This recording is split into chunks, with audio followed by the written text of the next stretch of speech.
Welcome to the Hello Sunday podcast with me, Nikki Hayden. This is the podcast that discusses everything self-development, spirituality and sobriety.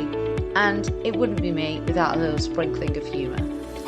Whether you are just starting out on your journey of self-development or have been exploring these topics for years, are completely alcohol-free or just curious about living a more sober lifestyle, this is the podcast for you. Each week, I'll be exploring topics in both solo episodes and with some amazing guest experts. So if you like what you hear, then please subscribe, rate and review. So with that said, let's dive into today's episode.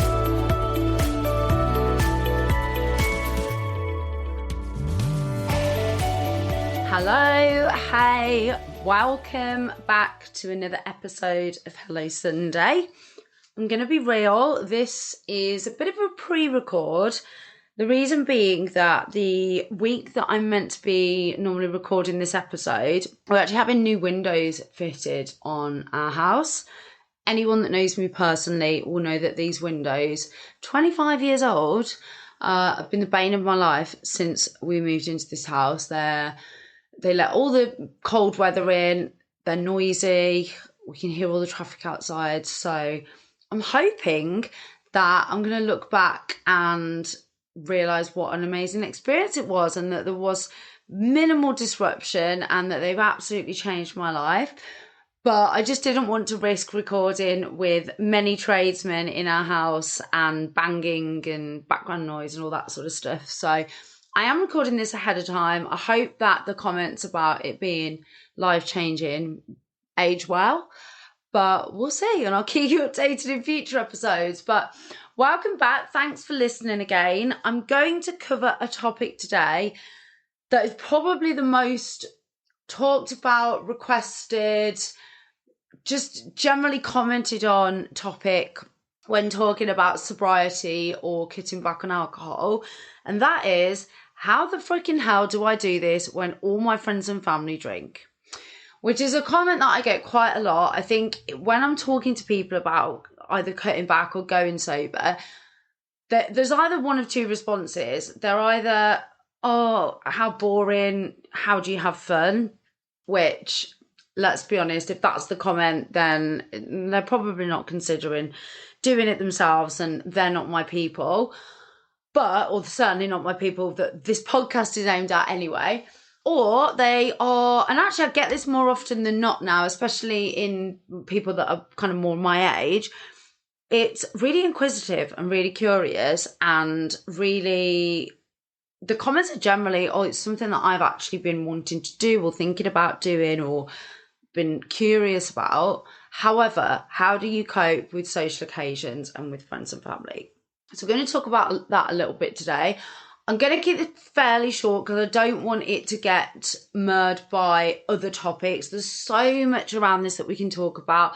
I'm going to bring some guests on in future episodes to discuss their experiences, and some are sobriety coaches and spiritual leaders and all sorts of wonderful people that will have a lot more to say on this than me. But this is just my experience. And I'm not here to preach to anyone.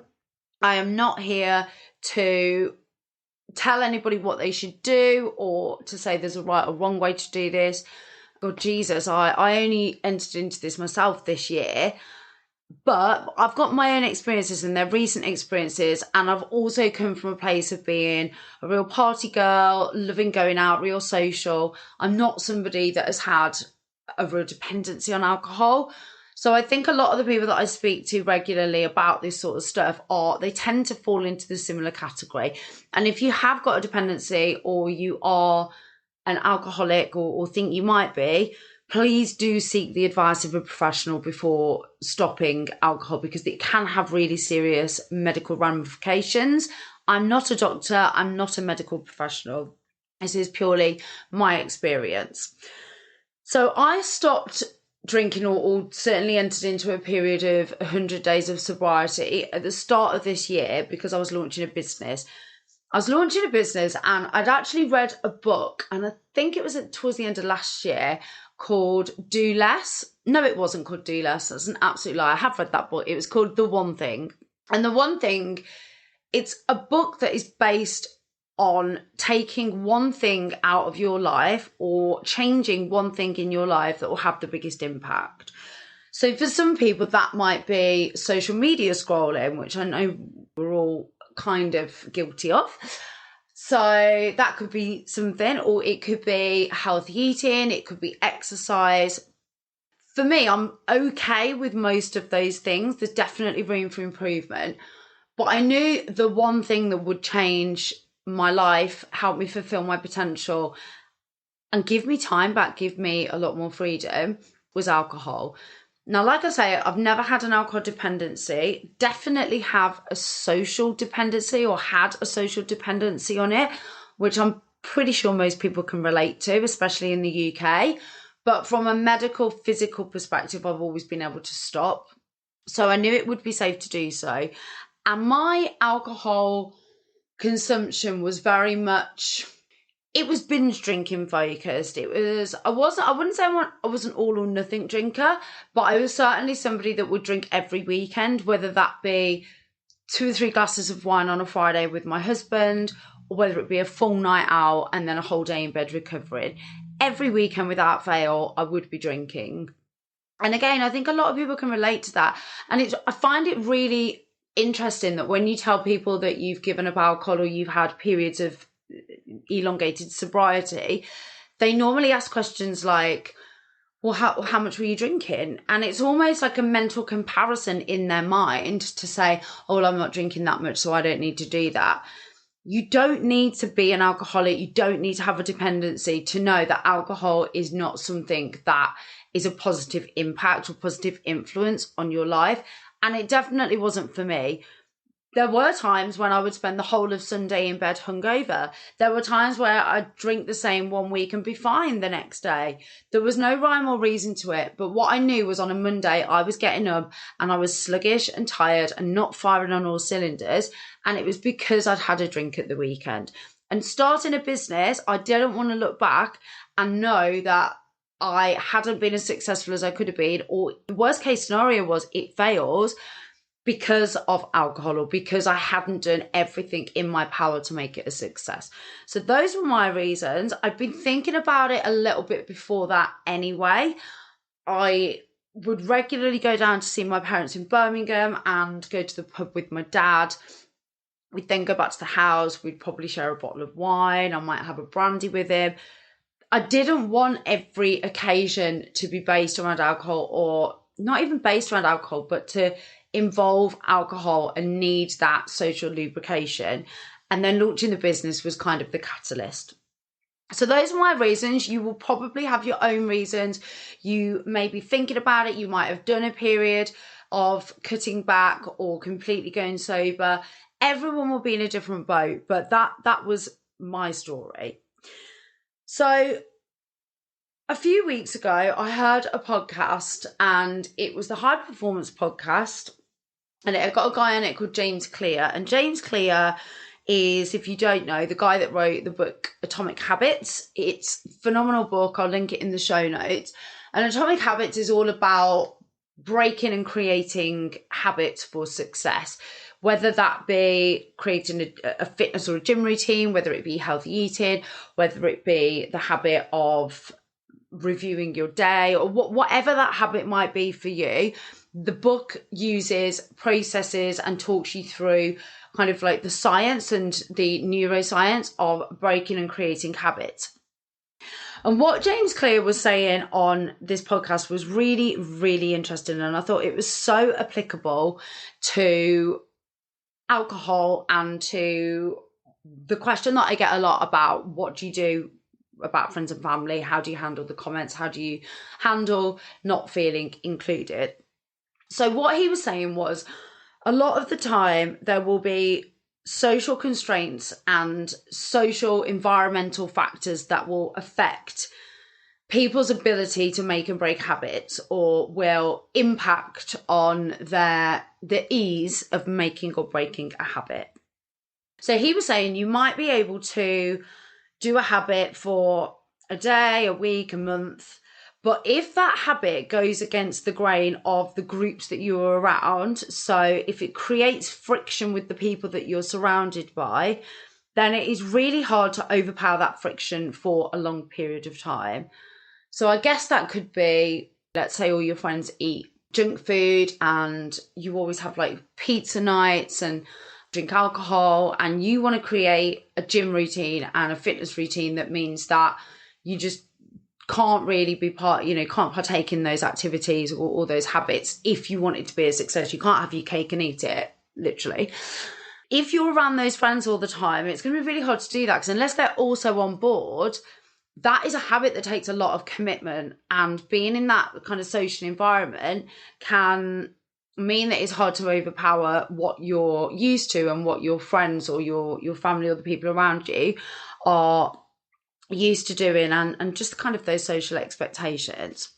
So he was saying if people have to choose between having habits that they don't really love but they fit in, so the person fits in with that like social group or their peer group, or having habits that they want to have but being outcast or criticised, they'll often choose to belong or fit in. And this goes back to, I think I've spoken about this on a previous episode, it goes back to the tribal mentality of like caveman days, where being cast out from the tribe literally meant that you died. It was a life or death scenario. So we would be in a situation where if we didn't go along with tribe mentality and didn't partake in the teamwork, we'd be outcast, and that would literally mean that we wouldn't survive. And that mentality, that kind of way of thinking, is still ingrained in us now, even in modern society, even though that isn't the case. And a lot of the time when people feel lonely, that's where the anxiety comes from. It's embedded in us from our ancestors of many, many thousands of years ago. So the battle is between wanting to belong and fulfilling your potential. And sometimes those things are really, in conflict. It's a choice between being accepted or fulfilling your potential.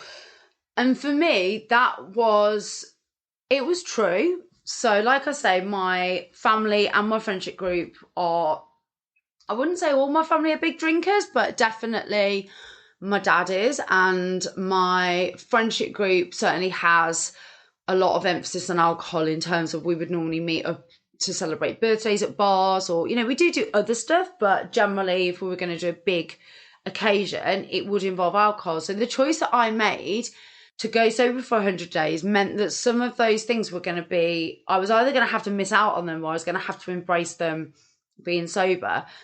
The fact that I started it in January, I'm not going to lie, did make it a little bit easier, just because most people tend to have a quieter January. Some people are doing dry January. So that was a relatively easy month, even though I did also have my birthday.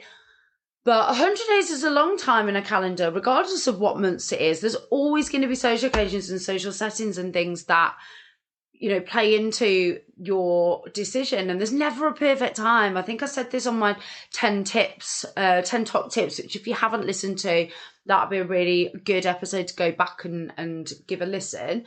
But that I was saying there, like, there's never the best time to start. You've never got 100 days in your diary without plans where, if you normally drink alcohol, wouldn't be included. But what James Clear was saying is it is tribal mentality. It's a literal scientific and neurological ingrained kind of societal thing within us, that we feel that if we don't partake in the activities of our social group, that we will be outcast. And I think that's probably even truer when you're younger. So things like University Freshers Week, for instance, you don't know these people. If you go into a group of people and they're all drinking and all of their social activities are based around drinking, and you're going in there and you're a sober person, you've got to be really bloody headstrong and really clear and set in your why to not drink within that group and still feel included. And yes, a lot of it probably is in our heads, in terms of no one's friends are just friends with them because of what they've got in their glass. And if they are, then quite frankly, get new friends. But we do still feel that if we're not partaking, that we're going to be boring or we're not going to be included. And you know what it's like? You will say to your friends, or you might say just to yourself in your head before you go on a night out, right, I'm not drinking tonight. And then you get to the bar and your friend looks at you and says, go on, just have one. And you think, oh, okay, I'll just have one. And then one turns into two, and two turns into five. And then the next morning you lay in bed, hungover to fuck, and just feeling like shit. You've got anxiety. All you want to eat is crap food. Your plans for the day have gone out the window. And yeah, quite frankly, you bully yourself and talk shit about yourself and wish that you hadn't done it. And that is a normal scenario for a lot of people embarking on sobriety or even cutting back and having, sober occasions. It's really, really rare that people will do this and just go straight in and go completely sober.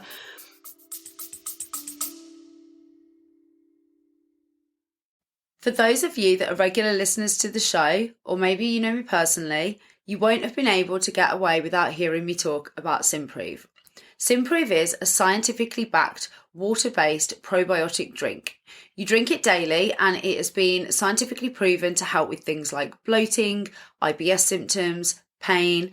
It was actually a dietitian friend of mine that introduced it to me last year, and I honestly wouldn't be without it now. It's helped with my energy, with my bloating, it's helped with my immune system, and also things like my skin. The list is honestly endless. Now, I have got a code for you.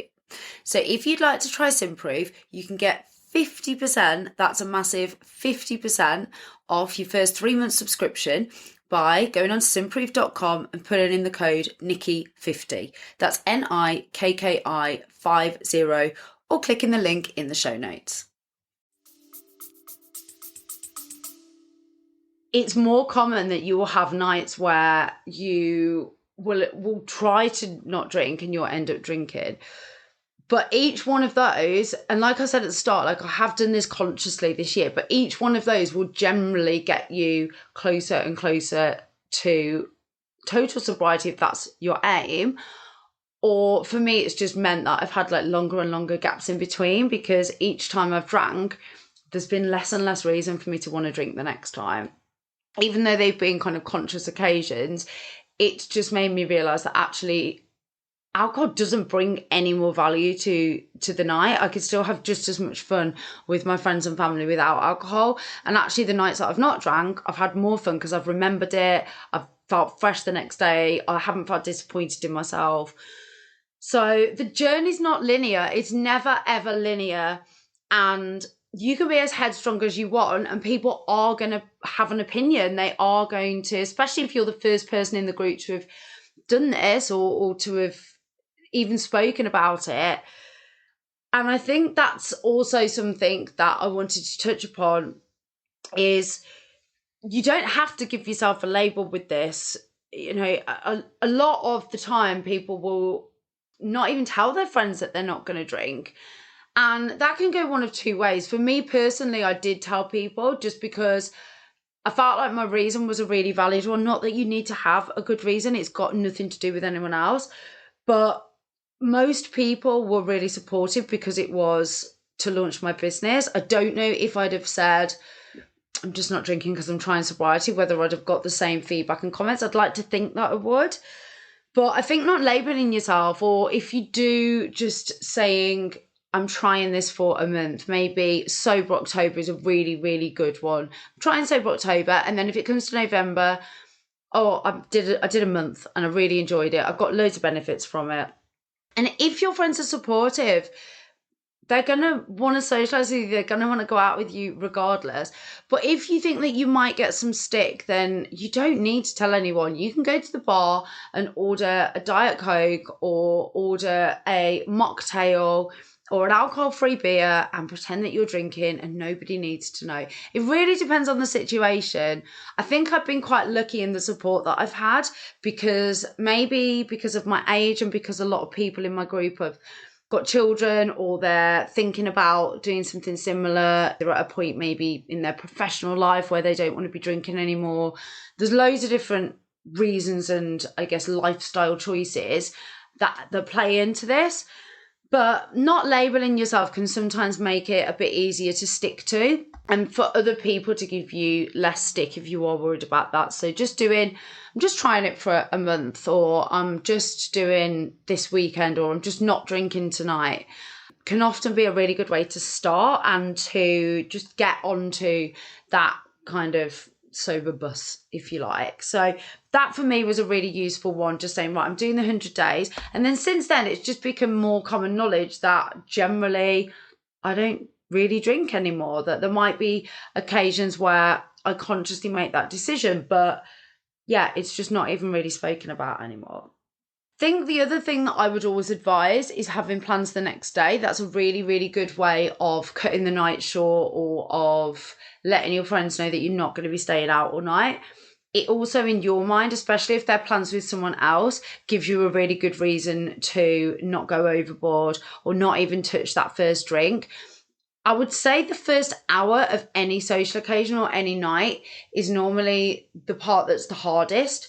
When people start getting drunk, they don't give a shit whether you're drinking or not. So if you can get over those first couple of rounds of drinks and just having soft drinks or mocktails or alcohol-free alternatives, generally once you've got past that hour and a half, nobody even brings it up again. Nobody cares. But if they do, or if you feel that you need to justify it, or someone's questioning you, having plans the next day is a really, really good one. So having either a personal training session or a gym session or meeting a friend for breakfast, something that normally involves someone else is better, because you can't then cancel it. You're more likely to cancel on yourself than you are on somebody else and let somebody else down. So I know for me that having plans on a Sunday will stop me from drinking if I'm going out on a Saturday night normally. It's just a really good way of cutting the night shorter and making sure that if other people are trying to goad you into twisting your arm and staying out, that you can just say, actually, I've got to be up tomorrow, so I'm going to head out. That works really well. There was probably one point in this whole journey that really changed things for me. 2 points actually, I'd say. The first was arming myself with knowledge and education. I absorbed as many podcasts, as many audiobooks, as many articles, followed as many sober accounts as I could to get the knowledge and get the science and get the education on what alcohol does to you. Not what only it does to your body, but what the effects of cutting back on socially, people's experiences of mental health and alcohol. Coming at it from all angles made me have a much clearer picture. Things like the Sober Girl Society handbook that I read, where it actually stated that with FDA regulations, if we discovered alcohol now, the safe legal limit would be 1 glass of wine a year because of how toxic it is. That's wild. So that definitely put into perspective just how toxic it is for me. And then Andrew Huberman, he does really, really kind of lengthy, long form content in the form of podcasts and YouTubes. So I listened to one of his podcasts over about 3 days, and it was breaking down the science of what alcohol does and why some people are more affected than others. There was loads of really useful information in there. And then also there's a lady called Sarah Rusbach who is going to be a future guest on this podcast actually, which is really exciting. But she is what we call like a grey area drinking coach for women. So not dependent, not alcohol addicted, not alcoholic women, but women that are like I was, kind of middle lane drinkers, where you know that it's affecting your life and you know that you're drinking too much, but actually there's nothing out there saying you need to stop for medical reasons. And her content was really interesting for me because it's all around what it does to the female body, how it affects women differently. I could relate to what she was saying about just that general consistent kind of fatigue feeling and not fulfilling your potential. So educating myself around other people's stories and really understanding the science, but also I guess just really relating to people and knowing that there was other people out there like me, because at the start it can feel really lonely. It can feel really lonely. And that's one of the reasons that I started this podcast. And so that brings me into the final piece. And this was, for me, the absolute biggest thing, and that was finding like-minded people. So I've joined an amazing group on Facebook. It's called Flamingo AF, and the group is called the Fresh Flockers. Crazy title, I know, but they are just a group of people who really, really varying stages of sobriety. Some have been sober for years, some just do sober weekends, some are like me doing longer stints of sobriety with a view to moving to being completely sober. Some are alcoholics trying to medically cut down, and everyone just supports each other. There's no bad vibes. It's just non-judgmental. You can put in there that I don't like the term fell off the bandwagon, because I just don't, is it fell off the bandwagon? No, it fell off the wagon, because I don't like that. I don't think that you should be going back to day one. If you've done 50 or 60 or 100 days sober, or even 30, and then you have a drink, that's still 30 days that you didn't drink for. So you need to give yourself the kind of the credit where it's due.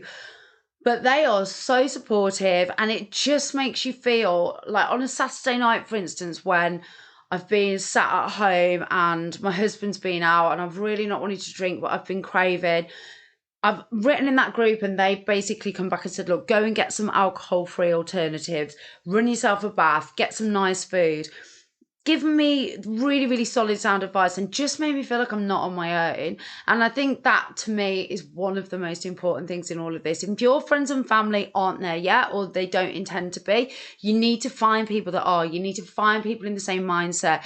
You need to be part of online groups. They even do dry and sober raves and party days. They did a talk at the Russell Brand Festival, I think in July. They do, I know the Sober Girls Society does like dance classes. There's so many different events and things that you can get yourself to, where you can meet people and realise that just because someone's sober, it doesn't mean that they're boring as fuck, and it doesn't mean that they don't have a life. In fact, it normally means quite the opposite. It normally means that they live a really, really full life. And that changed everything for me. Finding people that have the same mentality, the same mindset, or on the same journey was really important. And it made me feel like I had people there that were doing this as well. And it didn't make me feel alone, which is that feeling again of the tribe mentality. You feel like you're part of a tribe, even if that tribe isn't always the people that you surround yourself with day to day, or isn't your friendship group. And the final thing I'll say is, quite frankly, if people are not supportive, or they're even disrespectful or judgmental about this decision, I would really reflect and look at, are they friends? Are they people that you want in your life? If you're trying to do something to better yourself and to help with fulfilling your potential and being the best person that you can be, you don't have to justify that to anyone. And if somebody needs justification and that justification isn't enough for them, fuck them, quite frankly.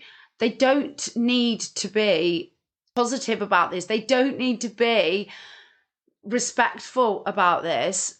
They just need to let you live your life. So that's the final thing I'm going to say. I'm not telling you to cut people out of your life willy-nilly, but these types of decisions are the types of decisions that real friends and real loved ones should really respect and support.